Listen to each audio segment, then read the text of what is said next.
L'épouse infidèle dit « Je veux être un esprit libre, pas une épouse ». Elle a payé le prix fort pour sa liberté. Le reçu de l'hôtel de luxe tomba du sac de sport de Trina comme une confession écrite sur du papier à en-tête d'entreprise. Adam Val le tenait entre ses doigts calleux, plissant les yeux devant les chiffres qui lui retournèrent l'estomac. 4 nuits, suite présidentielle, chambre 421. Les dates correspondaient parfaitement à son séjour de remise en forme. Joey Russo, déjà au volant, tapotait son alliance contre le volant de cette manière nerveuse qu'il avait depuis sa sortie de la prison du comté. 3 ans de sobriété, 2 ans de divorce, et toujours aussi sur les nerfs. On dirait que quelqu'un a craché dans ta soupe, dit Joey alors qu'Adam grimpait sur le siège passager. Quelque chose comme ça. Ils firent leur tournée en silence jusqu'à ce que Joey n'en puisse plus. Ta femme trophée te cause encore des soucis? Adam faillit rire. Femme trophée? C'est ainsi que Joey appelait Trina, bien qu'il ait percé son jeu il y a des années. La plupart des gens finissaient par le faire, sauf Adam. Apparemment, il avait été le dernier à le savoir. Joey, tu es déjà allé à l'hôtel Oceantide? Cet endroit chic en centre-ville. Jamais de la vie. Pourquoi? Adam sortit le reçu. Joey siffla doucement. Merde, mon pote. Soit ta femme a gagné au loto, soit. Oui. Tu es sûr de ça? Adam plia de nouveau le reçu, étudiant les détails imprimés. Le numéro de la chambre était maintenant gravé dans ses rétines. 421, j'en suis sûr. Ils terminèrent la tournée en un temps record. Joey déposa Adam à son camion, un vieux Chevrolet dont Trina se plaignait constamment. Tu veux des renforts? Pourquoi faire? Pour ce que tu prévois de faire avec ce reçu. Adam démarra le moteur. Je vais juste lui poser la question. Joey renifla. Bien sûr. Appelle-moi quand tu auras besoin de l'argent pour la caution. L'hôtel Oceantide sentait l'argent et les mensonges. Adam n'y était jamais entré, mais il comprenait pourquoi Trina l'avait choisi. Tout n'était que marbre et dorure, le genre d'endroit où les éboueurs se sentent comme des intrus par leur simple présence. L'ascenseur monta au 4e étage dans un murmure. Le cœur d'Adam martelait contre ses côtes alors qu'il parcourait le couloir moquetté, suivant les numéros de chambre en laiton. 417, 419. 421, il colla son oreille à la porte. Les bruits à l'intérieur firent virer sa vision au rouge. La voix de sa femme, haletante et avide comme elle ne l'avait pas été avec lui depuis des années. Une voix d'homme, autoritaire et confiante. Adam essaya la poignée. Elle n'était pas verrouillée. La suite présidentielle était tout ce que le reçu promettait. Des baies vitrées du sol au plafond, un lit king size avec des draps en coton égyptien, un seau à champagne dans la glace, et sa femme, nue et enlacée avec un homme qu'Adam ne reconnaissait pas, cheveux sombres, montre chère, ce genre de sourire confiant de quelqu'un qui n'a jamais douté de sa place dans le monde. C'est quoi ce bordel? Sursauta l'homme. Trina hurla, non pas de surprise, mais de colère contre Adam. Comment oses-tu? Sors. Sors d'ici. L'homme, Léo, à en juger par le peignoir de l'hôtel accroché à proximité, se précipita pour attraper son pantalon. Écoutez, mon ami, je crois qu'il y a un malentendu. Le poing d'Adam percuta la mâchoire de Léo avant même que les mots ne finissent de se former. Léo recula en titubant, heurta le bord du seau à champagne, et ils tombèrent tous les deux dans un enchevêtrement de membres et de glaçons. Ce n'était pas comme dans les films. Il n'y avait pas de chorégraphie, pas de réplique spirituelle. Juste 2 hommes d'âge moyen roulant sur le carrelage en marbre, s'échangeant des coups maladroits et grommelant comme des bêtes. Arrêtez, cria Trina. Que quelqu'un appelle la sécurité. Léo réussit à s'échapper en se tenant l'épaule. Vous êtes fous. J'appelle la police. Appelle-les, halta Adam. J'adorerais t'entendre expliquer ça. Mais Léo était déjà au téléphone et la sécurité de l'hôtel arriva en quelques minutes. 2 gardes qui ressemblaient à d'anciens videurs, suivis par la police de Baltimore. Adam se retrouva face contre terre sur le sol en marbre, les mains liées derrière le dos avec des serre-câbles. Il nous a attaqués. Trina avait enfilé la chemise de Léo, jouant parfaitement la victime. Il est entré par effraction et a agressé mon ami. Ami? Adam rit, un goût de cuivre dans la bouche. C'est comme ça qu'on appelle ça maintenant? Les flics n'étaient pas intéressés par les drames conjugaux. Ils virent un éboueur dans une suite d'hôtels de luxe et en tirèrent leurs propres conclusions. Adam passa la nuit dans une cellule de dégrisement du centre-ville, écoutant des ivrognes et des dealers se plaindre de leur sort. Il était parfaitement à sa place. La pluie commença à tomber juste au moment où Adam sortait du poste de police. Son camion était toujours sur le parking de l'hôtel, mais cela semblait le cadet de ses soucis. Quand il arriva dans sa propre allée 6 heures plus tard, les serrures avaient été changées. La clé de sa maison tourna dans le vide. Un mot était scotché sur la porte d'entrée, écrit de l'écriture fluide de Trina. Adam, ton comportement de la nuit dernière était inacceptable et dangereux. J'ai demandé une ordonnance restrictive. Ne me contacte pas. Ne viens pas ici. J'ai appelé mon avocat. Adam resta assis dans son camion pendant 20 minutes, regardant les voisins jeter des coups d'œil à travers leurs rideaux. Les Henderson, ses voisins, prenaient leur café du matin avec une place au premier rang pour assister à son humiliation. Il pouvait déjà imaginer les appels téléphoniques se répandre dans le voisinage comme une traînée de poudre. Son téléphone vibra. Joey. J'ai entendu dire que tu avais fait les infos du matin, mon pote. Quoi? Les nouvelles locales ont repris la main courante de la police. Un éboueur arrêté pour agression dans un hôtel. Ils n'ont pas donné ton nom, mais n'importe qui avec un demi-cerveau peut faire le rapprochement. Adam appuya son front contre le volant. Je suis foutu. Peut-être. Ou peut-être que tu es enfin réveillé. Joey arriva 20 minutes plus tard avec un sac de vêtements et un sandwich de station-service. Tu peux squatter chez moi le temps que tu t'organises. Je ne peux pas, si, tu peux. Et tu le feras, parce que rester assis dans ton camion à t'apitoyer sur ton sort ne résoudra rien. Ils se rendirent à l'appartement de Joey en silence. Ce n'était pas grand-chose. 2 pièces au-dessus d'une laverie, mais c'était propre et honnête. Pas de sol en marbre ni de mensonges en coton égyptien. Tu veux en parler? Demanda Joey en ouvrant 2 bières. Adam sortit le reçu de l'hôtel. Regarde au dos. Joey le retourna. En petits caractères en bas se trouvait le nom complet de Léo, Leonardo Drummond, et ce qui ressemblait à un code de membre. Alors maintenant je sais qui il est. Et qu'est-ce que tu vas faire de cette information? Adam but une longue gorgée de sa bière. Je n'en ai aucune idée. La bibliothèque publique de Baltimore disposait d'ordinateurs avec accès gratuit à Internet. Adam ne s'était jamais considéré comme doué en technologie, mais le désespoir est un puissant professeur. En 2 heures, il en avait appris plus sur Leonardo Drummond que Léo ne s'en souvenait probablement lui-même. 41 ans, directeur de 3 hôtels, dont l'Océan Tide. Divorcé 2 fois, pas d'enfant. Propriétaire d'un appartement en centre-ville, d'une maison de plage à Rio et de 2 propriétés locatives en banlieue. Dossier de crédit impeccable, multiples partenariats commerciaux et une série de poursuites civiles d'anciens employés pour harcèlement. Lecture intéressante. Adam leva les yeux et vit Joey debout derrière lui avec 2 tasses de café. Le gars est un séducteur invétéré, dit Adam. Ce n'est pas sa première fois. Pas surprenant. Quel est le plan? Je n'ai pas de plan. Je veux juste comprendre à qui j'ai affaire. Joey s'assit à l'ordinateur voisin.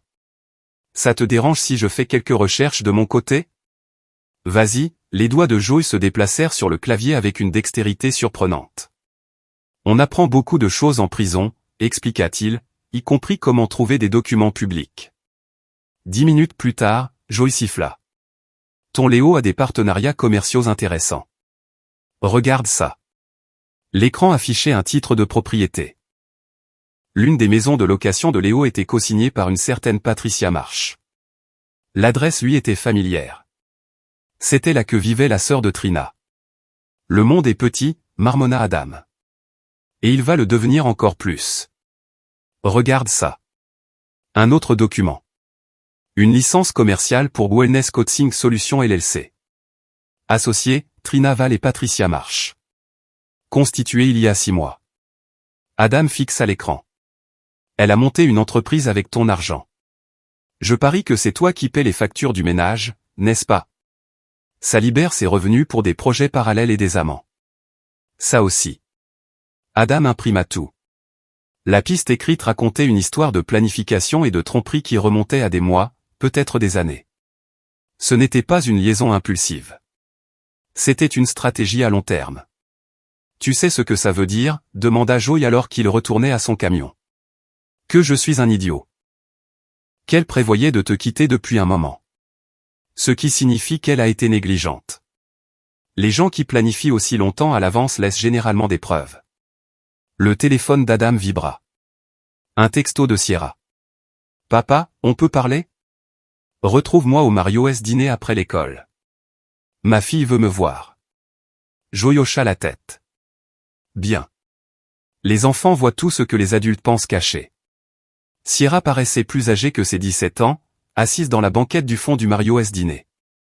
Elle avait hérité des yeux sombres et du menton têtu d'Adam, mais de la capacité de sa mère à garder des secrets. Jusqu'à maintenant. Papa, je dois te dire quelque chose.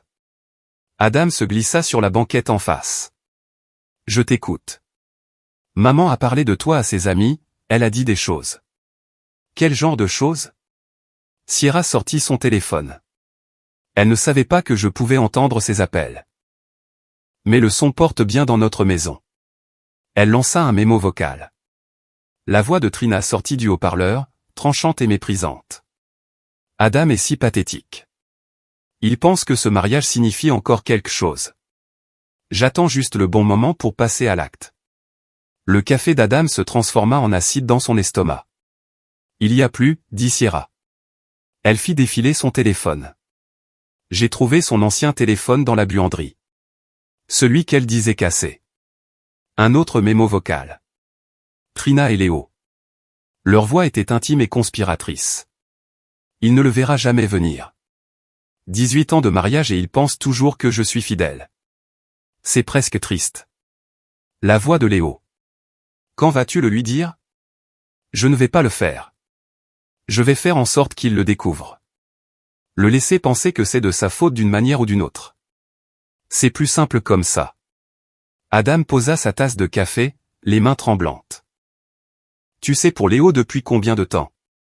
3 mois. Maman a cessé d'être la gentille. Il y a longtemps.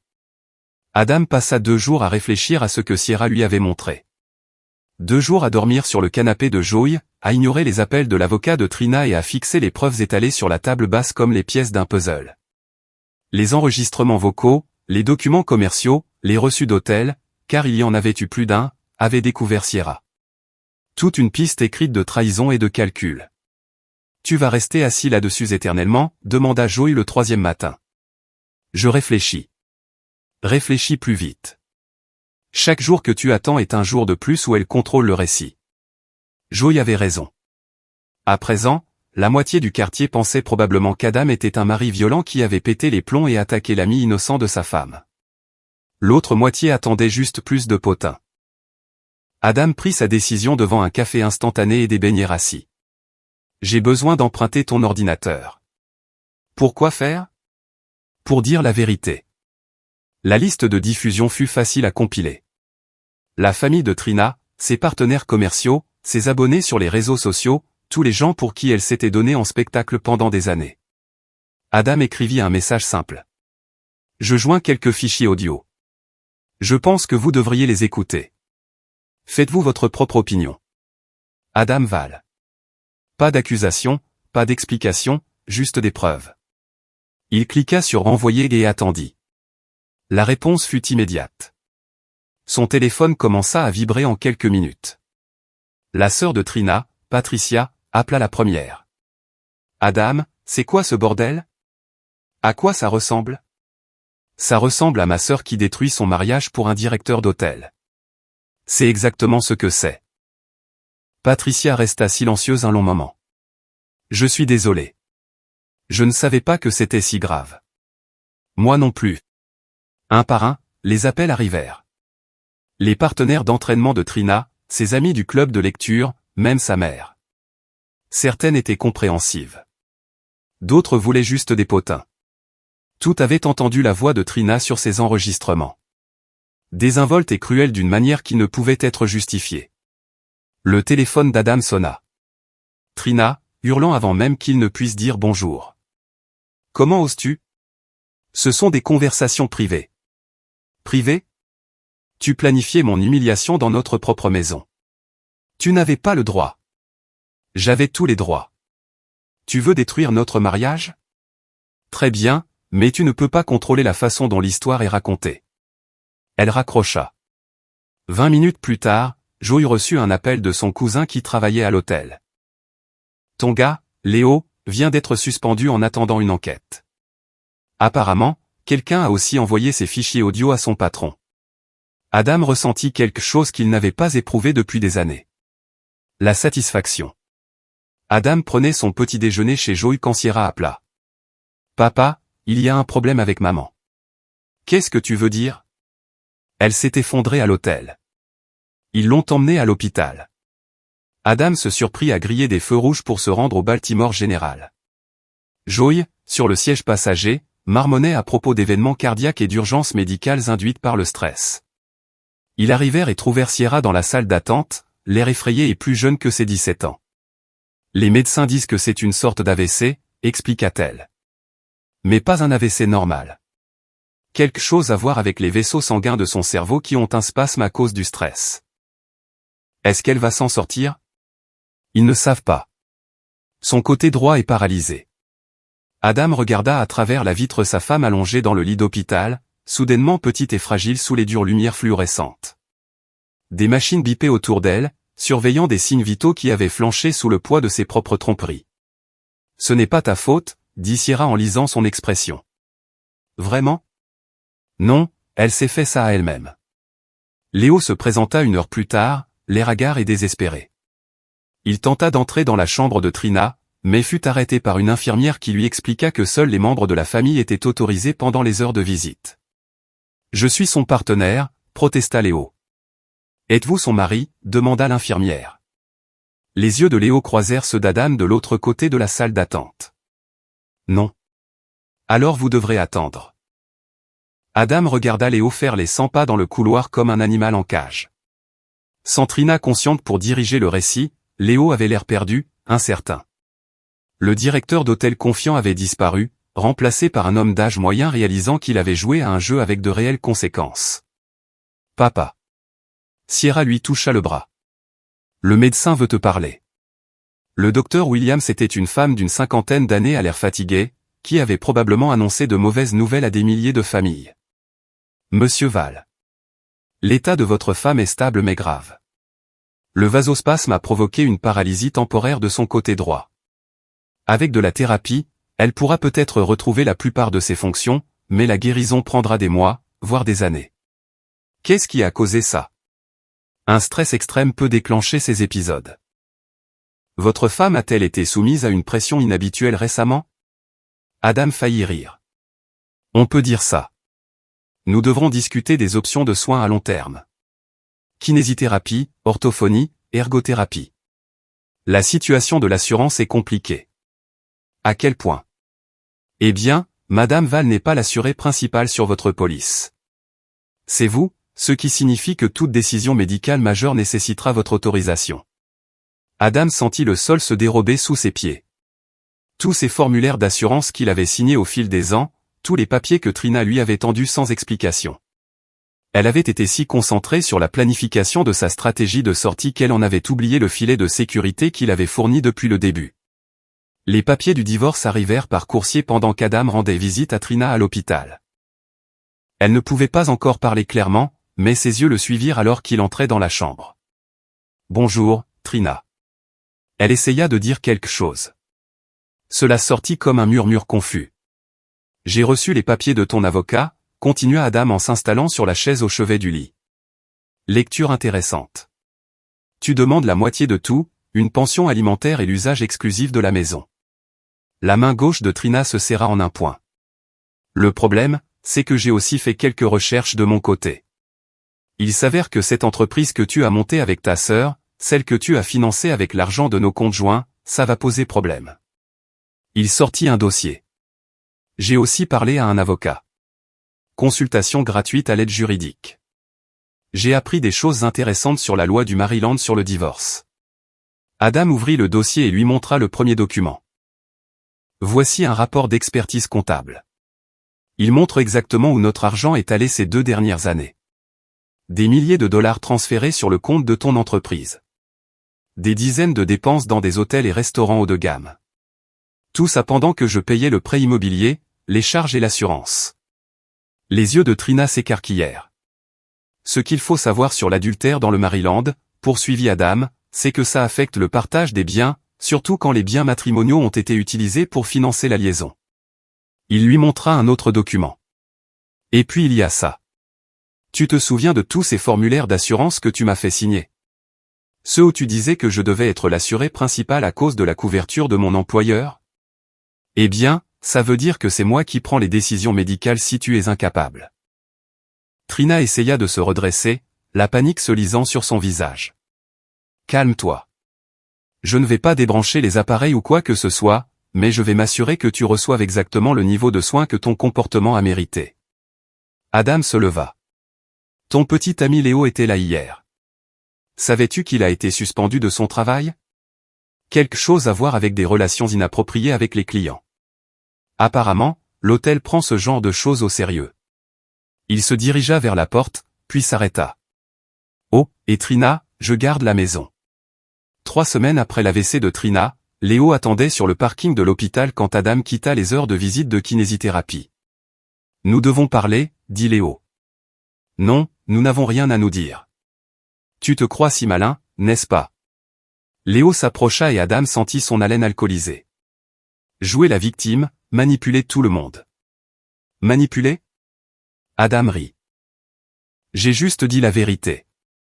Tu as détruit ma carrière, ma réputation. Tu l'as fait toi-même quand tu as décidé de coucher avec ma femme. Le coup de poing de Léo était télégraphié et maladroit. Adam l'esquiva facilement, saisit le poignet de Léo et utilisa son élan pour le projeter visage contre le flanc d'une voiture garée. Le rétroviseur de la voiture se brisa contre le nez de Léo avec un craquement satisfaisant. Vous m'avez cassé le nez, haleta Léo. Tu as brisé mon mariage. 2 hommes sortirent d'un SUV voisin, des amis de Léo à en juger par leur tenue de sport assortie et leurs postures agressives. Ils s'avancèrent vers Adam avec la confiance de gens qui n'avaient jamais été dans une vraie bagarre. Adam s'entraînait à la salle de boxe de Joey depuis 3 semaines. Rien de sophistiqué, juste des combinaisons de base et des déplacements, mais c'était suffisant. Le premier type lança un crochet large et haut. Adam esquiva en dessous, remonta avec un uppercut au plexus solaire qui le fit tomber comme un sac de ciment. Le deuxième type hésita juste assez longtemps pour que Joey apparaisse de nulle part avec une barre de fer. Un problème ici, demanda Joey. Le deuxième type se souvint soudain qu'il avait autre chose à faire. Léo était toujours appuyé contre la voiture, se tenant le nez. Ce n'est pas fini. Si, ça l'est, dit Adam. Ton hôtel t'a suspendu. Trina est en rééducation. Ta petite fête est terminée. Je vais vous poursuivre pour agression. Adam désigna les caméras de sécurité de l'hôpital. Vas-y. Je suis sûr qu'elles ont enregistré que tu as porté le premier coup. Léo s'éloigna en titubant, ses amis l'aidant à rejoindre leur SUV. Adam les regarda partir, se sentant étrangement calme. Joli crochet du droit, observa Joey. Merci. Comment savais-tu que je serais là? Sierra m'a appelé. Elle a dit qu'elle s'inquiétait pour toi. Adam leva les yeux vers les fenêtres de l'hôpital, se demandant si sa fille regardait. Elle s'était inquiétée pour lui. Quand était-il devenu quelqu'un pour qui il fallait s'inquiéter? La confrontation aurait pu s'arrêter là, mais Léo fit une erreur critique. Au lieu de panser ses plaies en silence, il décida de riposter via les réseaux sociaux. Son post Instagram fut mis en ligne le lendemain matin. Une photo de son nez bandé accompagnée d'un long texte sur les maris psychotiques et les agressions non provoquées. Il identifia l'hôtel, plusieurs entreprises locales et même le compte personnel de Trina. Le retour de flamme fut spectaculaire. En quelques heures, la section des commentaires se remplit de personnes qui avaient entendu les enregistrements audio de Trina. Ils publièrent des captures d'écran de ces messages vocaux, partagèrent des histoires sur le comportement inapproprié de Léo à l'hôtel et disséquèrent chaque détail de la liaison avec l'efficacité impitoyable d'Internet. Quelqu'un créa un TikTok utilisant la voix de Trina disant « Il pense que ce mariage signifie encore quelque chose » sur une vidéo de Marie à l'air triste. Il obtint 2 millions de vues en 24 heures. Adam regarda l'incendie numérique se propager depuis l'ordinateur portable de Joey, fasciné et horrifié à la fois. « C'est de la folie » marmonna-t-il. « C'est la justice » corrigea Joey. Il y a 20 ans, des gars comme Léo pouvaient détruire des mariages et passer à la victime suivante. Maintenant, tout est permanent. Le téléphone d'Adam sonna. Un journaliste du Baltimore Sun voulait l'interviewer sur l'affaire d'adultère virale. Il refusa. Un autre appel. Un producteur d'une émission de talk-show. Refusé. Un agent littéraire spécialisé dans les mémoires de faits divers. Refusé. Tu sais que tu pourrais te faire de l'argent avec ça, fit remarquer Joey. Je ne veux pas d'argent. Je veux retrouver ma vie. Alors arrête de répondre au téléphone et laisse-les passer au prochain scandale. Mais le scandale avait la vie dure. L'hôtel de Léo le licencia définitivement après le désastre sur les réseaux sociaux. Les sponsors influenceuses fitness de Trina la lâchèrent. Même le centre de rééducation où elle séjournait demanda à Adam d'envisager d'autres arrangements en raison de l'attention médiatique. Adam se retrouva dans une position impossible, le centre réticent d'une histoire qu'il n'avait jamais voulu raconter. La solution de Sierra vint d'une source inattendue, le concours annuel de discours de son lycée. Le thème était vérité et conséquences, et elle avait été sélectionnée pour représenter sa classe. Je veux parler de la trahison, dit-elle à Adam lors d'un dîner au Mario S. Dîner. Sans citer de nom, mais en parlant de ce qui se passe quand les gens choisissent l'égoïsme plutôt que la famille. C'est un sujet lourd pour un discours scolaire. C'est un sujet lourd pour une famille. Adam regarda sa fille organiser ses pensées, griffonnant des notes sur des serviettes en papier. Quand était-elle devenue si éloquente, si concentrée? Quel sera ton argument principal? Que la vérité finit toujours par éclater, et quand elle le fait, les gens qui ont été honnêtes depuis le début sont ceux qui restent debout. Le concours de discours eut lieu dans l'auditorium de l'école un jeudi soir. Adam était assis au fond, essayant d'être invisible, mais reconnaissant plusieurs voisins et amis de la famille dans le public.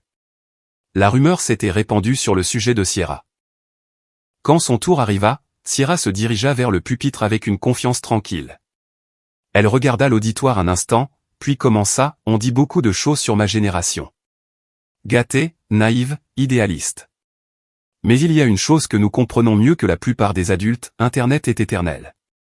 Elle parla de la vérité à l'ère numérique, de la façon dont les secrets devenaient impossibles à garder quand tout le monde portait des caméras et des appareils d'enregistrement. Elle discuta de la différence entre la vie privée et la tromperie, entre protéger sa famille et permettre sa destruction. Elle ne mentionna jamais de nom, ne donna jamais de détails spécifiques, mais tout le monde dans le public savait exactement de quoi elle parlait. Quand les adultes choisissent la trahison plutôt que l'honnêteté, conclut-elle, ils ne blessent pas seulement leur partenaire. Ils enseignent à leurs enfants que l'amour est conditionnel, que l'engagement est négociable, et que la famille n'est qu'un autre mot pour la commodité. Les applaudissements furent tonitruants. Adam se surprit à essuyer des larmes qu'il n'avait pas réalisé qu'il versait. Après, Sierra le retrouva sur le parking. C'était comment? Tu as été parfaite. Tu penses que maman serait fière? Adam réfléchit à la question. L'ancienne Trina, la femme qu'il avait épousée il y a 18 ans, aurait été fière. La Trina récente, celle allongée dans un lit de rééducation après un AVC induit par le stress, aurait peut-être été trop égocentrique pour le remarquer. La partie de ta mère qui mérite d'être fière, oui, elle le serait. La médiation pour le divorce eut lieu dans une salle de conférence stérile du centre-ville. Trina y assista par appel vidéo depuis son centre de rééducation. Son élocution était encore pâteuse, mais compréhensible. Léo était remarquablement absent. L'avocate de Trina, une femme élégante nommée Patricia Quinn, exposa leurs exigences. La moitié de la valeur de la maison, la moitié de la pension d'Adam et 5 ans de pension alimentaire. L'avocat de l'aide juridique d'Adam, un homme à l'air fatigué nommé David Park, contre-attaqua avec le rapport d'expertise comptable et un épais dossier de preuves. Madame Val a utilisé les biens matrimoniaux pour financer une liaison extra-conjugale, expliqua Park. Selon la loi du Maryland, cela constitue une faute conjugale qui affecte la répartition des biens. Quinn ne fut pas impressionné. L'état de santé de ma cliente est le résultat direct de la campagne de harcèlement de son mari. Harcèlement? Park sortit son téléphone. Vous voulez dire partager des preuves d'adultère avec des amis et la famille en commun? Ça s'appelle dire la vérité. La médiation dura 3 heures. À la fin, Trina repartit avec ses effets personnels, sa voiture une fois qu'Adam aurait repris les paiements, et assez d'argent pour couvrir ses frais de rééducation. Adam garda la maison, sa pension et, plus important encore, la garde principale de Sierra. Ce n'est pas juste, murmura Trina à travers le lien vidéo, des larmes coulant sur son visage. Juste? Adam se pencha vers la caméra. Tu as prévu de m'humilier, de me voler la moitié de mes biens et d'abandonner notre fille pour un homme qui t'a largué à la minute où les choses se sont compliquées. C'est plus que juste. C'est de la clémence. Après le départ des avocats, Adam resta assis seul dans la salle de conférence pendant 20 minutes, essayant de digérer ce qui venait de se passer. 18 ans de mariage réduit à un document juridique et à un règlement de propriété. Son téléphone vibra. Un texto de Sierra. « Comment ça s'est passé ? » « C'est fini, répondit-il. »« Bien. Joey prépare le dîner. Rentre à la maison. » À la maison. L'appartement de Joey était devenu son foyer quelque part en chemin. Pas pour toujours, mais pour l'instant. Un endroit où les gens disaient la vérité et prenaient soin les uns des autres. Adam rassembla ses papiers et se dirigea vers la porte. Dehors, Baltimore bourdonnait de son chaos habituel de circulation, de travaux et de gens vivant leur vie compliquée. Quelque part dans la ville, Léo planifiait probablement son prochain coup, sa prochaine victime. Ailleurs, Trina réapprenait à marcher, à parler clairement, à vivre avec les conséquences de ses choix. Mais Adam n'était plus responsable de leur avenir. Pour la première fois depuis des années, il n'était responsable que du sien. 6 mois plus tard, Adam remplaçait l'évier de la cuisine de sa maison. Sa maison, désormais légalement et définitivement, quand on sonna à la porte. À travers le Judas, il vit Trina debout sur son porche.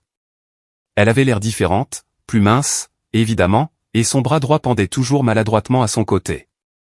Mais il y avait autre chose. Un désespoir dans sa posture qui n'était pas là avant. « Qu'est-ce que tu veux, Trina ? Nous devons parler. » Nous avons parlé en médiation, par avocats interposés. « S'il te plaît, 5 minutes. » Contre toute attente, Adam ouvrit la porte. Trina entra dans le salon qu'elle avait redécoré 3 fois, regardant autour d'elle comme une touriste en pays étranger. « L'endroit est beau, dit-elle. »« Merci. J'ai entendu dire que tu voyais quelqu'un. » Adam ne répondit pas. Sa vie personnelle ne la regardait plus. « Écoute, continua Trina, je sais que les choses sont devenues compliquées entre nous. »« Compliquées ?» Adam rit. « Tu as systématiquement détruit notre mariage tout en prévoyant de me prendre tout ce que je possédais. Ce n'est pas compliqué. C'est calculé. J'ai fait des erreurs. Tu as fait des choix. Il y a une différence. » La façade de Trina se fissura légèrement. « J'ai tout perdu, Adam. Mon entreprise, mes sponsors, ma réputation. Léo ne répond même plus à mes appels. À quoi t'attendais-tu ? Qu'il resterait après que tu sois devenu un fardeau ? Je m'attendais. Je ne sais pas. Je pensais que les gens comprendraient que parfois les mariages ne fonctionnent tout simplement pas, les mariages ne fonctionnent pas. L'adultère est un choix. » Ils restèrent en silence un moment. Dehors, Adam pouvait entendre ses voisins, les Henderson, travailler dans leur jardin, vivant leur vie normale et honnête. « Que veux-tu ? » demanda à nouveau Adam. « Je veux rentrer à la maison. » Les mots restèrent en suspens dans l'air comme de la fumée. Adam fixa son ex-femme. Cette femme qui avait partagé son lit pendant 18 ans, qui avait donné naissance à sa fille, qui avait planifié son humiliation avec une précision clinique. « À la maison, répéta-t-il. Nous pourrions réessayer. Aller en thérapie. J'ai changé. Tu as changé parce que tu t'es fait prendre, parce que ton petit ami t'a abandonné et parce que personne ne veut sponsoriser une influenceuse fitness qui peut à peine utiliser son bras droit. » Le visage de Trina s'empourpra. C'est cruel. C'est honnête. Quelque chose que tu devrais essayer un jour. J'essaie de m'excuser. Non, tu n'essaies pas. Tu essaies de trouver quelqu'un pour s'occuper de toi maintenant que ta stratégie de sortie a échoué. Le sang-froid de Trina se brisa finalement complètement. Espèce de salaud arrogant. Tu penses que tu as gagné ? Tu penses que détruire ma vie fait de toi le gentil ? Je n'ai pas détruit ta vie. J'ai juste arrêté de te protéger des conséquences de tes choix. Je t'ai donné 18 ans. Tu m'as donné 18 ans de mensonges. Et je t'ai donné 18 ans de loyauté. Que tu n'as jamais mérité. Trina se jeta sur lui, sa main gauche se balançant sauvagement. Adam attrapa facilement son poignet, le maintint fermement jusqu'à ce que la rage quitte ses yeux. J'aurais pu tout prendre, murmura-t-elle, des larmes coulant sur son visage. Si j'avais été plus intelligente, si j'avais mieux planifié. Mais tu ne l'as pas fait. Parce que les gens qui se croient plus malins que tout le monde ne sont généralement pas aussi malins qu'ils le pensent. Adam relâcha son poignet et se dirigea vers la porte d'entrée. Tu dois partir maintenant. S'il te plaît. Sierra rentre de l'école dans 1 heure. Elle n'a pas besoin de voir ça. Trina se ressaisit avec un effort visible, essuyant ses yeux et ajustant ses vêtements. À la porte, elle se retourna une dernière fois. Tu le regretteras. Quand tu seras vieux et seul, tu te souviendras que j'ai essayé de revenir. Adam y réfléchit. Peut-être. Mais je préfère être seul avec ma dignité qu'avec toi et tes mensonges. Il la regarda marcher jusqu'à sa voiture, une modeste berline maintenant, rien à voir avec le VUS de luxe qu'elle conduisait pendant leur mariage. Elle tâtonna avec les clés, sa main droite endommagée rendant les tâches simples difficiles. Alors qu'elle s'éloignait, Adam ressentit quelque chose d'inattendu. De la pitié. Pas assez pour le faire changer d'avis, mais assez pour lui rappeler qu'il s'était un jour aimé, avant que l'ambition et l'arrogance n'aient tout empoisonné. Son téléphone vibra. Un texto de Sierra. Sur le chemin du retour. Joey vient dîner. J'espère que tu prépares quelque chose de mieux que le désastre de la semaine dernière.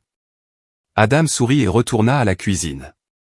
L'évier avait encore besoin d'être réparé. Joey apporterait probablement de la bière et des blagues nulles, et Sierra se plaindrait de ses devoirs de calcul. Des problèmes normaux, des problèmes honnêtes, le genre de problèmes qui ne nécessitaient ni avocat, ni médiation, ni appareil d'enregistrement pour être résolus. Il prit sa clé à molette et se remit au travail. Dehors, Baltimore bourdonnait de son chaos habituel. Mais à l'intérieur de sa maison, tout était enfin calme.